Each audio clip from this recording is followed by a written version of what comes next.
सामाजिक विज्ञान की क्लास में आपका स्वागत है। आज समझें भारत का भौतिक स्वरूप चैप्टर चल रहा है। इसमें भारतीय मरुस्थल समझें। तो अरावली पहाड़ी के पश्चिमी किनारे पर थार का मरुस्थल स्थित है और यह बालू के टिब्बों से ढका एक तरंगित मैदान है, यानी बालू ज़्यादा है वहाँ पर। और इस क्षेत्र में प्रतिवर्ष 150 मिलीमीटर से भी कम वर्षा होती है, यानी इस क्षेत्र में वर्षा काफ़ी कम होती है। इस शुष्क जलवायु वाले क्षेत्र में वनस्पति बहुत कम है। वर्षा ऋतु में ही कुछ सरिताएं दिखाई देती हैं और उसके बाद वे बालू में ही विलीन हो जाती हैं। पर्याप्त जल नहीं मिलने से वे समुद्र तक नहीं पहुंच पाती हैं।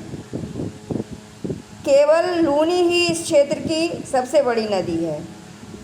बरकान यानी अर्धचंद्राकार बालू का टीला जैसा है ये।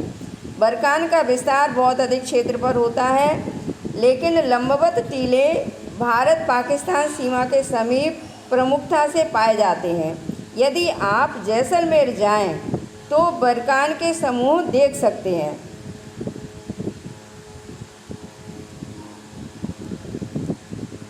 अब देखिए, अब समझें तटीय मैदान। तटीय मैदान यानी ये समुद्र के किनारे वाले क्षेत्र हैं। प्रायद्वीपीय पठार के किनारों संकीर्ण तटीय पट्टियों का विस्तार है, यानी ये सकरे हैं। यह पश्चिम में अरब सागर से लेकर पूर्व में बंगाल की खाड़ी तक विस्तृत हैं, यानी पूरे समुद्र के किनारे का हिस्सा। पश्चिमी तट, पश्चिमी घाट तथा अरब सागर के बीच स्थित एक संकीर्ण मैदान है। इस मैदान के 3 भाग हैं। तट के ऊपरी भाग को कोंकण यानी मुंबई तथा गोवा, मध्य भाग को कन्नड़ मैदान एवं दक्षिणी भाग को मालाबार तट कहा जाता है। बंगाल की खाड़ी के साथ विस्तृत मैदान चौड़ा एवं समतल है। उत्तरी भाग में इसे उत्तरी सरकार कहा जाता है, जबकि दक्षिणी भाग कोरोमंडल तट के नाम से जाना जाता है। बड़ी नदियाँ जैसे महानदी, गोदावरी, कृष्णा तथा कावेरी इस तट पर विशाल डेल्टा का निर्माण करती हैं। चिल्का झील पूर्वी तट पर स्थित एक महत्वपूर्ण भूलक्षण है। अब समझें द्वीप समूह। आप पहले ही देख चुके हैं कि भारत का मुख्य स्थल भाग अत्यधिक विशाल है। इसके अतिरिक्त भारत में 2 द्वीपों का समूह भी स्थित है। क्या आप इन द्वीप समूहों को पहचान सकते हैं? केरल के मालाबार तट के पास स्थित लक्षद्वीप की स्थिति को ज्ञात कीजिए। द्वीपों का यह समूह छोटे प्रवाल द्वीपों से बना है, यानी छोटे छोटे द्वीप हैं और कई द्वीपों का ये समूह है।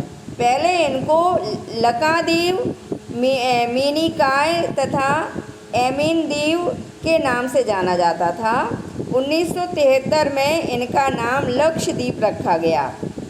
यह 32 वर्ग किलोमीटर के छोटे से क्षेत्र में फैला है। कावारती द्वीप लक्षद्वीप का प्रशासनिक मुख्यालय है, यानी लक्षद्वीप का प्रशासनिक मुख्यालय कावारती द्वीप है। और इस द्वीप समूह पर पादप यानी पेड़ पौधे तथा जंतु के बहुत से प्रकार पाए जाते हैं। पिटली द्वीप, जहां मनुष्य का निवास नहीं है, वहां एक पक्षी अभयारण्य है। अब बंगाल की खाड़ी में उत्तर से दक्षिण के तरफ फैले द्वीपों की श्रृंखला की ओर ध्यान दीजिए। ये अंडमान एवं निकोबार द्वीप हैं और यह द्वीप समूह आकार में बड़े और संख्या में बहुल, यानी संख्या ज़्यादा है यहाँ द्वीपों की, तथा बिखरे हुए हैं। यह द्वीप समूह मुख्यतः 2 भागों में बांटा गया है, उत्तर में अंडमान तथा दक्षिण में निकोबार। यह माना जाता है कि यह द्वीप समूह निमज्जित पर्वत श्रेणियों के शिखर हैं, यानी एक तरह से पर्वत श्रेणियों के शिखर हैं। और यह द्वीप समूह देश की सुरक्षा के लिए बहुत महत्वपूर्ण है।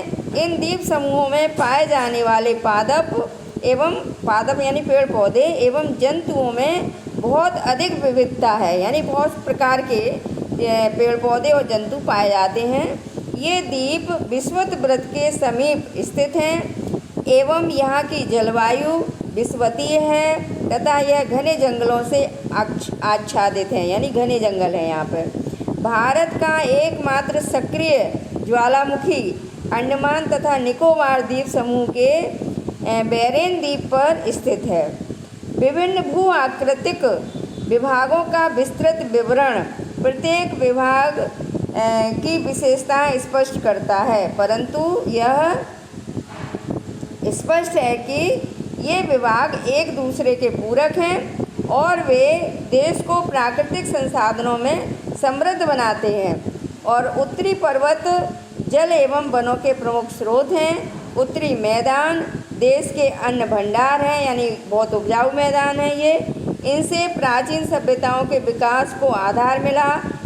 पुराने समय की सबसे प्राचीन सभ्यताएं इन्हीं नदी घाटियों में विकसित हुई थी। पठारी भाग खनिजों के भंडार हैं जिसने देश के औद्योगिकरण में विशेष भूमिका निभाई है। और तटीय क्षेत्र मत्स्य और पोत संबंधी क्रियाकलापों के लिए उपयुक्त स्थान हैं। और इस प्रकार देश की विविध भौतिक आकृतियाँ भविष्य में विकास की अनेक संभावनाएं प्रदान करती हैं। बच्चों, आज की क्लास यहीं समाप्त होती है। धन्यवाद।